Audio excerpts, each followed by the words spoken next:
El caso de la reelección de Evo Morales en Bolivia podría llegar a la Corte Interamericana de Derechos Humanos. Con la mediación del expresidente colombiano Andrés Pastrana, el Comité Pro Santa Cruz, una ONG boliviana, entregó al presidente de Colombia, Iván Duque, una solicitud para que Bogotá interponga ante la instancia interamericana una solicitud de consulta sobre si la nueva postulación del mandatario indígena es un derecho humano, como fue declarado por la Corte Constitucional de Bolivia, que lo habilitó para lanzarse de nuevo a la carrera electoral.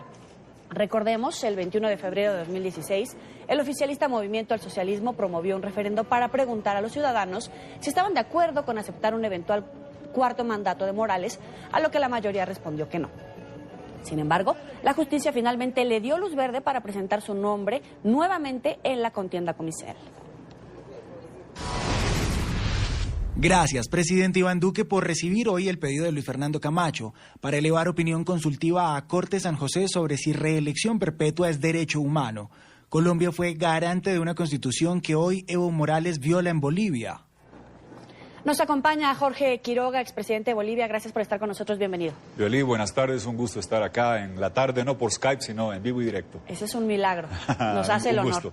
Un gusto. Usted respalda la petición de que la Corte Interamericana revise el caso, esta petición que el expresidente Andrés Pastrana ha presentado. Por un lado está el argumento de que no se debe discriminar a nadie para presentarse a una elección. Esa es una de las versiones de una de las partes. Y el otro hecho es avalar la reelección indefinida, que pone en jaque los parámetros de la Carta Democrática Interamericana. Son dos puntos de vista totalmente diferentes en un punto que es Bolivia y la democracia en Bolivia. Yoli, gracias. La cuestión es clara, no existe dos puntos, existe uno solo. Bolivia es el único país en el planeta, en la historia, donde se está violando los límites de mandato presidencial que se aprobaron en una constitución votada el año 2009 con mediación y garantía internacional multilateral de Colombia y de Brasil. Ese límite de mandatos, cuando se intenta modificar el 2016 para permitir que Evo Morales continúe en el poder, en un referéndum el pueblo dice que no. Ha sido votada 2 veces esa limitación de mandatos y después surge la fotocopia o el replicar el fallo judicial que usa Ortega en Nicaragua de pretender que ser tirano es un derecho humano, que la reelección perpetua sería un derecho humano amparada por la sacrosanta Convención de Derechos Humanos. En el caso de Bolivia, a diferencia de Nicaragua u otros países de Centroamérica, hemos votado 2 veces en 7 años a pedido del interesado Evo Morales, quien hoy busca permanecer en el poder para siempre. El único criterio discriminatorio, Yoli, sería decir, si los Castro tienen derecho en Cuba, Maduro en Venezuela y Ortega en Nicaragua a ser tiranos dictadores, Evo Morales también tiene derecho a ser tirano, no lo discriminen. Es absurdo y es pueril esa justificación. Usted lo decía, hemos visto el caso, por ejemplo, de Nicaragua, pero las cosas como van en Bolivia, ¿quiere decir que se va a vivir una dictadura como la que vemos en Nicaragua, como la que vemos en Venezuela? Yoli, el problema donde el germen de los gobiernos autoritarios es el continuismo, no es el populismo o esos análisis esotéricos. ¿Qué tienen en común Cuba, Venezuela, Nicaragua, Bolivia, que a diferencia de todos los otros países tienen gobiernos de 60 años en la isla, de 20 años bajo el régimen que ha destrozado Venezuela y llegando a los 14, 15 años en Nicaragua y Bolivia? El continuismo y la reelección perpetua son lo que lleva a copar las instituciones de parte de un régimen, a amordazar la prensa, a criminalizar la oposición y destruir los países. Y si Nicaragua nos ha enseñado algo, es que aquel, como Ortega, que está dispuesto a violar los límites de mandato de su propia constitución para quedarse en el poder, después está dispuesto a matar para no irse nunca del gobierno. Sin embargo, de manera sorpresiva, hemos visto un respaldarazo que le ha dado políticamente a través de las redes sociales, que le ha dado en público Luis Almagro a esta candidatura del presidente Evo Morales. Vamos a escucharlo, cómo lo hizo, y vuelvo con usted. ¿Puede explicar por qué un aliado de Maduro como Evo Morales podrá ir a una reelección y no terminar su mandato y darle posibilidad dentro del sistema democrático a que haya otro presidente? ¿No es esto una contradicción? No podemos comparar en ningún caso a Nicolás Maduro con Evo Morales, y una comparación así, plano a plano de los dos, no es justa ni es apropiada.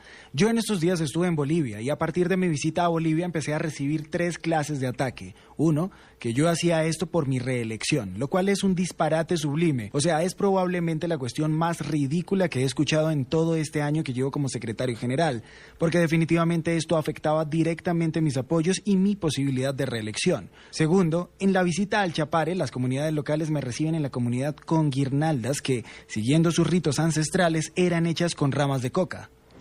¿A qué atribuye que Luis Almagro dé un espaldarazo a Evo Morales cuando ha sido tan crítico de la situación que se registra en Venezuela con Nicolás Maduro? Yoli, eso es lo que causó una profunda indignación y una enorme decepción en Bolivia. Por las redes, con tweets y con informes, Almagro el 2017-2018 había dicho una y otra vez que la reelección no es un derecho humano, que doblegar la voluntad popular expresada en un referéndum a través de un fallo judicial no corresponde. Él pide un informe y un dictamen de la Comisión de Venecia, jurisconsultos europeos, que señalan con claridad que la reelección no es un derecho humano. Él hace un video y dice que la reelección perpetua y violar los límites de mandatos puede dar pie a una dictadura de facto. Fue taxativo y claro, ¿qué sucedió? Llega la elección el próximo año, él está buscando, él había prometido no hacerla y claramente no es que lo hizo por redes, Yoli, vino a Bolivia, dio allá el espaldarazo, hizo un giro copernicano inexplicable que no tiene explicación porque que un secretario general de la OEA hable de que se sorprende que hay coca en el Chapare, es como que alguien te diga que en el mar hay agua y me he sorprendido. Pablo Escobar sabía que había coca en el Chapare y la compraba hace 40 años y la importó a Colombia. Basta ver una serie de Netflix para saber la realidad. Son justificaciones infantiles de un vuelco que se ha dado que no tiene explicación, que ha sido repudiado y rechazado, y si sigues la prensa internacional de Argentina, Chile, claramente estaba en curso una intención, según dicen medios internacionales, de buscar que la elección del secretario general no se haga el próximo año, sino que se anticipe ahora en junio, incluso en Medellín, que sería fatal, sería terrible replicar las técnicas de Maduro. ¿Qué hizo Maduro en Venezuela?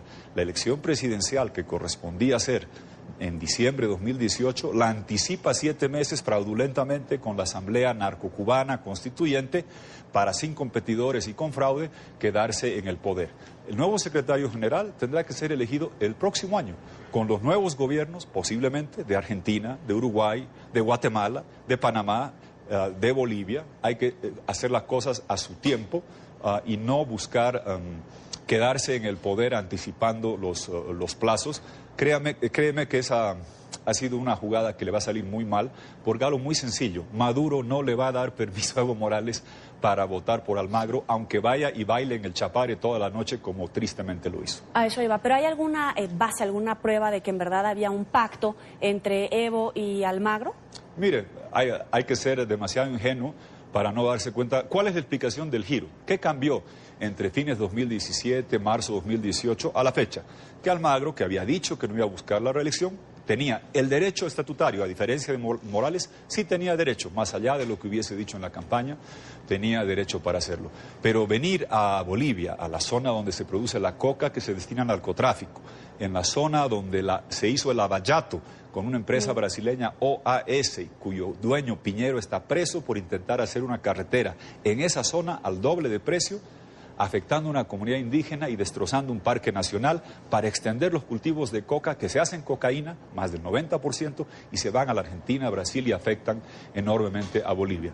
Sorprendió por eso, porque no solamente fue hacer una declaración de lejos, estaban haciendo un acto de proclamación presidencial. Nunca en la historia un secretario general de la OEA o un presidente del BID ha ido a la proclamación de un candidato presidencial. Peor el caso de uno que está buscando la reelección, violando la Constitución, desconociendo un referéndum en la zona que es la meca del narcotráfico. Es inaudito lo que se vio y por eso causó una profunda indignación en Bolivia. Y créeme que también una condena de países vecinos, porque en Argentina, Uruguay, Paraguay, Brasil, Chile, Perú, se sufren las consecuencias de la lacra del narcotráfico, así como ustedes con Venezuela, Centroamérica y Estados Unidos también hacen otro circuito pernicioso que hace mucho daño a nuestras sociedades. Pero tomando lo que usted decía, es ingenuo, Luis Almagro, al pensar que si existe este pacto, Bolivia e incluso Nicolás Maduro le va a dar el permiso a Evo Morales de que vote por este segundo mandato como secretario general de la OEA. Para mí es una ingenuidad extrema el pensar que este gesto va a llevar a algo bueno. Mire, el gobierno Morales es abiertamente servil al chavismo, a Nicolás Maduro, hace mucho tiempo. Por eso es que cuando Almagro empezó, ojo, éramos escépticos al principio. Almagro estaba en el diálogo con Maduro el 2014.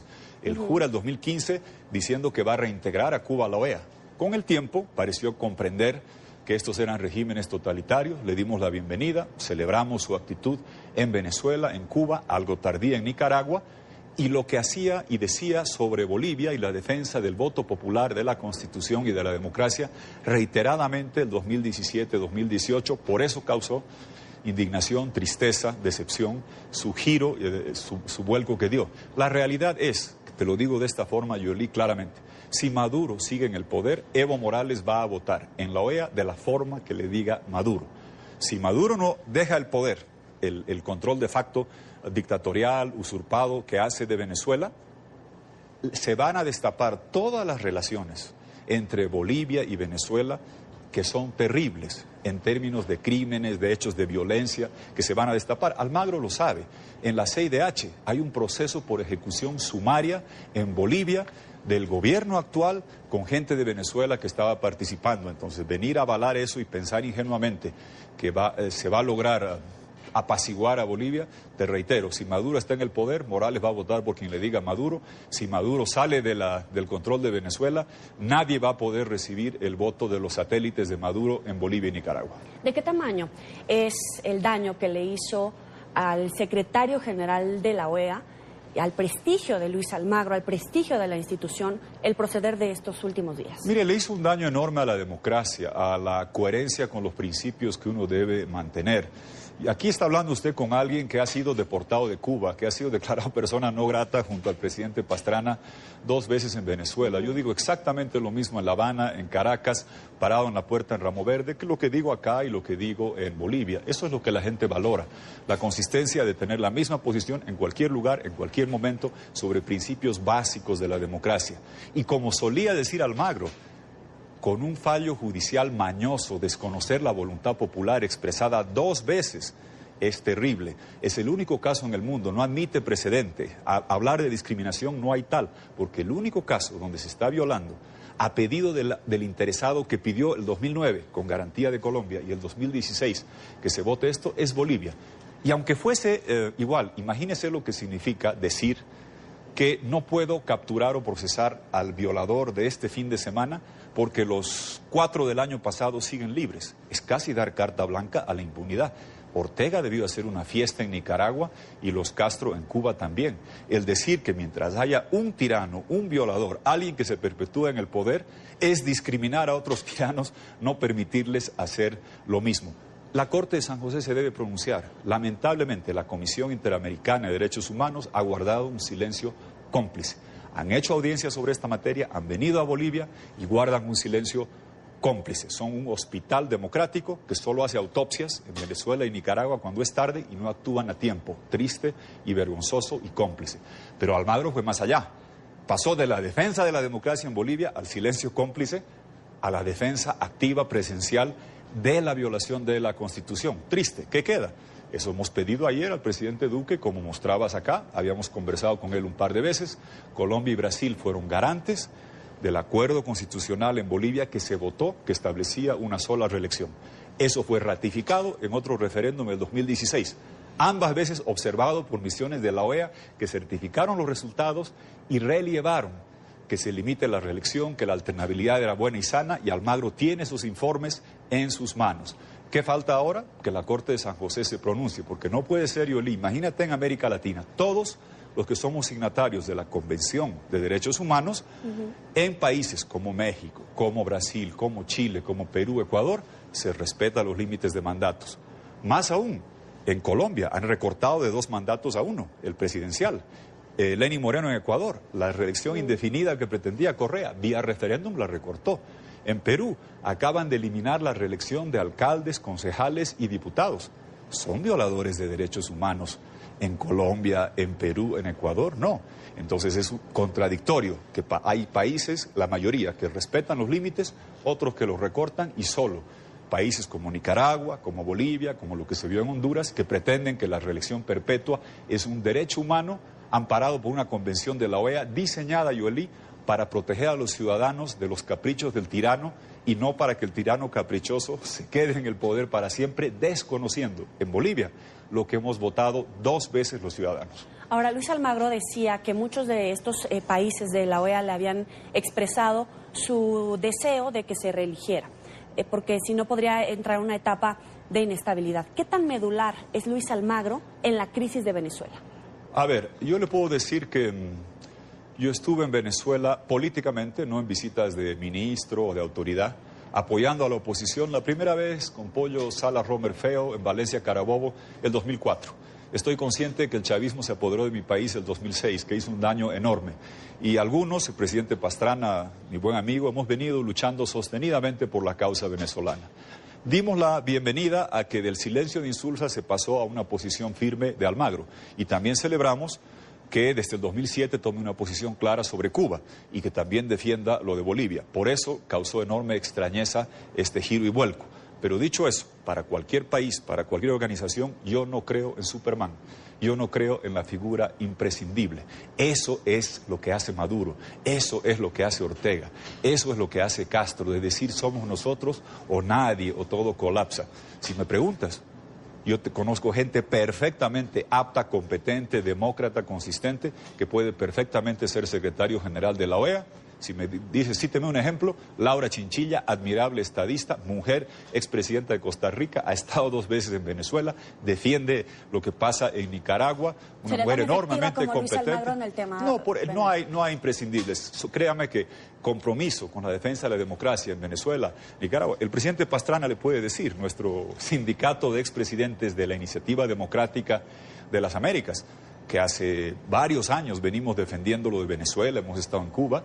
Somos como 30 expresidentes, gente comprometida, con principios, con coherencia y con convicción, que no andamos cambiando en función a lo que sea el interés coyuntural, porque hacer lo que fuese para quedarse en el cargo es lo que hace Maduro en Venezuela, es lo que hace Ortega en Nicaragua, es lo que está haciendo Evo Morales en Bolivia, y si es malo allá, es malo para la OEA también. Luis Almagro entonces debe de reconsiderar su postura y abandonar la idea de buscar un segundo mandato. Mire, yo no voto. Lo que le puedo decir es que para los que luchamos por la democracia en Bolivia, el daño que le ha hecho Almagro a la lucha por la democracia es el más grande de la historia, porque te repito, va más allá del cambio de posición. Nadie nunca ha ido a una proclamación presidencial para un 4º mandato en la zona cocalera, donde se está desconociendo la voluntad popular, tema que él solía vehementemente condenar y sin embargo baila, se mezcla con gente que tiene procesos por narcotráfico, por violencia contra efectivos policiales y causa una enorme indignación. Comprenderás que para Bolivia un funcionario que va a una proclamación presidencial y que facilita lo que él mismo solía denominar dictadura de facto, para los bolivianos comprenderás que no es una persona, los demócratas, no hablo de Evo Morales, que goce de la confianza, que tenga la consistencia y el apego a los principios necesarios para defender la Carta Democrática y defender la democracia en la región. Expresidente, aprovechando que está aquí, quisiera abordar también el tema Venezuela. El número 2 del régimen madurista volvió a arremeter contra los diputados del gobierno interino de Venezuela y en su programa con el mazo dando, Diosdado Cabello informó que a más diputados de la Asamblea Nacional se les allanará la inmunidad parlamentaria. Según Cabello, los legisladores se evaden la justicia y son responsables del supuesto golpe de Estado que dice el chavismo adelantó el presidente interino Juan Guaidó. Esto contra Nicolás Maduro el pasado 30 de abril. Se trataría de otros 5 diputados cercanos a Guaidó. Cabello además dijo que es mentira que el vicepresidente de la Asamblea, Edgar Zambrano, esté desaparecido como lo ha denunciado su familia. Ayer me dijeron, ya entraron otros diputados más a esta lista de los que hay que allanarle la inmunidad parlamentaria. Aquí no va a haber impunidad. No puede haber impunidad. Como nosotros no matamos, no perseguimos, no desaparecemos a nadie, entonces tiene que funcionar la justicia. ¿Qué está tratando de hacer el madurismo contra la Asamblea Nacional? Instalar la segunda Cuba y defenestrar a la Asamblea Nacional. Ese hombre, Dios mío, ¿qué le has dado a este Diosdado Chapello, el Chapito de Venezuela? Es tenebroso y créame, lo he visto. Recuerdo que el 2015 Laura Chinchilla y otros andaban preocupados porque así como lo ves ahora, salió a decir expulsen a Quiroga y aparecían vagonetas de matones porque yo pedí que se cierre las mesas, se respete el voto y no se haga fraude públicamente. Y es un hombre que siempre hace esto, amenaza. Y él fue el presidente del Congreso saliente del 2015 que perdió su poder. Y después castró al Congreso vía la instauración de jueces que no permitieron al Congreso aprobar ni la ley de gravedad. No podían aprobar presupuestos, designar gente, fiscalizar, hacer absolutamente nada por el control judicial que tenía este tenebroso personaje. Ahora es el presidente de la Asamblea Narco-Cubana, la Nacional Constituyente, que pretende terminar la faena. Castró al Congreso, pero el Congreso siguió, ahora llegó Guaidó, quiere terminar la tarea de destrozar el Congreso, instaurar una dictadura plena, abierta, dura, pura, criminal y delincuencial, y obviamente seguir expoliando Venezuela con el contrabando de gasolina para este lado, el tráfico de cocaína para allá, la explotación del oro más allá, instaurando lo que es un Estado puramente criminal, simbolizado por ese tenebroso personaje. Para hacer eso necesita concluir la faena en la que viene empeñado hace años, que es cerrar definitivamente el Congreso e instalar un sistema a la cubana total con esta asamblea narco-cubana, narco-soviet que él preside. Ahora, todas las fuerzas políticas antimaduristas deben estar alineadas con ni siquiera prestar oídos a esta idea de Nicolás Maduro de adelantar las elecciones en la Asamblea Constituyente, como dice Juan Guaidó, porque puede ser también una prueba de fuego. Si los divide, podría retomar el poder que tiene. Yueli, Juan Guaidó tiene abrumador respaldo internacional, más de 50 países, tiene masivo respaldo popular interno y plena legalidad constitucional. Maduro se está quedando a través de la instauración dura de un Estado criminal. Lo que hay que hacer, lo que el mundo está pidiendo, es elecciones presidenciales porque nadie aceptó el fraude de mayo del año pasado, cuando adelanta comicios para 5 competidores fraudulentamente, con chantaje del hambre y bolsas CLAP, robarse la elección.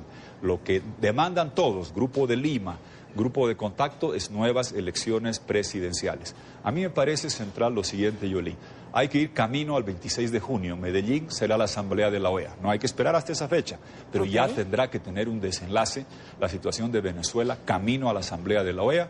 Yo he hablado acá la semana pasada y he sugerido que se unifique esfuerzos, que se cree la reunión de Bogotá, el Grupo de Bogotá, el mecanismo de Bogotá, que pueda congregar al Grupo de Lima, al Grupo de Contacto de Europeos y que se tenga una sola posición coherente respecto a exigir elecciones presidenciales, sancionar a la cleptocracia criminal y respaldar a Juan Guaidó frontal y abiertamente para que él pueda salvar la democracia de Venezuela. Pero son pronunciamientos internacionales de organismos internacionales. ¿Cómo lograr esta etapa que es la más difícil de la transición? Porque no va a salir negociando, no va a salir platicando. Bueno, seguir con lo que se viene haciendo, las sanciones a la cleptocracia criminal. El problema, Yueli, te voy a decir cuál es, que cuando a uno de estos delincuentes lo sancionan en Estados Unidos, le congelan cuentas, le quitan la visa, se va para Costa Rica. Cuando lo hacen en Costa Rica, se van para España. Cuando le hacen en España, se van más allá.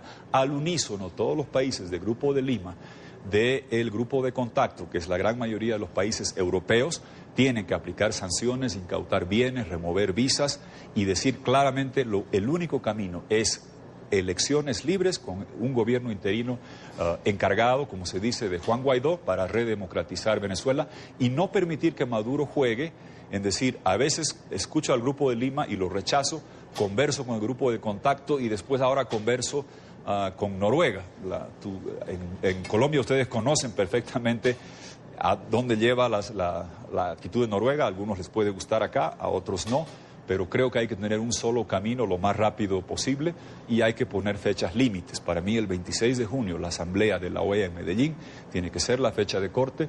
Colombia es el país que tiene que liderizar esto porque recibe el contrabando de gasolina, porque de aquí se van las armas de ELN, allá se va el ELN, hacia acá vienen los refugiados. No se va a poder solucionar el tema de Venezuela sin Colombia y yo soy de los que creo, y se lo he dicho al presidente Duque, que así como algún día, hace 2 siglos, un venezolano a caballo con sable cruzó los Andes y liberó a Colombia, a Bolivia, a Perú y Ecuador, ahora es un colombiano, Iván Duque, que le va a ayudar a devolver libertad a Venezuela, la tierra de Bolívar. ¿Está descoordinada el apoyo internacional? Algunos dicen que se debería de avanzar en la intervención, pero no la intervención militar, en cierto tipo de sanciones, pero no llegar a esos extremos. Y también si está descoordinado todas las fuerzas políticas dentro de Venezuela en este momento, después de el 30 de abril que inició la Operación Libertad? Yo creo que dentro de Venezuela, como nunca antes, hay consenso alrededor de la figura de Juan Guaidó. Hay que reconocer, es un hombre joven, con el presidente Pastrana. Bueno, yo lo conocí en el 2007, en ese referéndum, cuando era un joven activista estudiantil con John Goicoechea. En el 2015 era candidato a diputado, con él íbamos a intentar visitar a Leopoldo López. En el 2017 ya era diputado. Y ha logrado generar un enorme consenso interno alrededor de ser el presidente encargado. Creo que ese tema, más allá de alguna escaramuza, está muy claro. Creo que lo que hace falta es cohesionar los esfuerzos internacionales y en particular dos. El grupo de contacto, primordialmente europeo, con el grupo de Lima, que es principalmente latinoamericano, y yo he sugerido que en Bogotá se cree el mecanismo de Bogotá, el grupo de Bogotá, lo que quieras decirle, donde esté todos los de Lima, todos los de Europa en el grupo de contacto, Estados Unidos y la China también, para entender que lo que hay en Venezuela es un estado criminal. Está ocupada Venezuela hace mucho tiempo por el Che, no por Guevara. Está ocupada por cubanos, por Hezbollah y por ELN. Hay que cesar esa intervención de cubanos, Hezbollah y del ELN que ha destrozado Venezuela, que lo ha convertido en un estado criminal, para actuar en armonía y coherencia y cohesión con todos los grupos internacionales que quieren ayudar a redemocratizar Venezuela. Ahora, Juan Guaidó aseguró en una entrevista que hay suficiente apoyo militar para sacar a Maduro del poder. ¿Usted cree que el descontento en las Fuerzas Armadas sí puede llevar a una operación Libertad que avance, que concrete la salida de Nicolás Maduro? Mire, claramente hay suficientes quiebres para que el preso icónico del planeta, Leopoldo López, hubiera sido liberado y que el SEBIN, este tenebroso órgano que persigue, que reprime, que tortura, se hubiera quebrado. No es poca cosa que el preso número 1 de Diosdado Cabello esté hoy no en libertad, pero por lo menos en una embajada y fuera del arresto domiciliario y de Ramo Verde. Eso te muestra una profunda fisura. Debajo de lo que se ve, de las aguas que se ven, hay muchos problemas, pero por eso un mensaje unívoco de la comunidad internacional y que no se juegue a divisiones o escenarios alternativos es imprescindible en este momento. Yo estoy convencido que estamos en semanas decisivas. La economía venezolana, como sabes, está colapsando por el manejo de Maduro. Lo que Maduro ha hecho es impresionante. En sus 6 años, la economía de Venezuela está camino a ser la tercera parte de lo que era, la producción petrolera la cuarta parte de lo que era cuando él comenzó.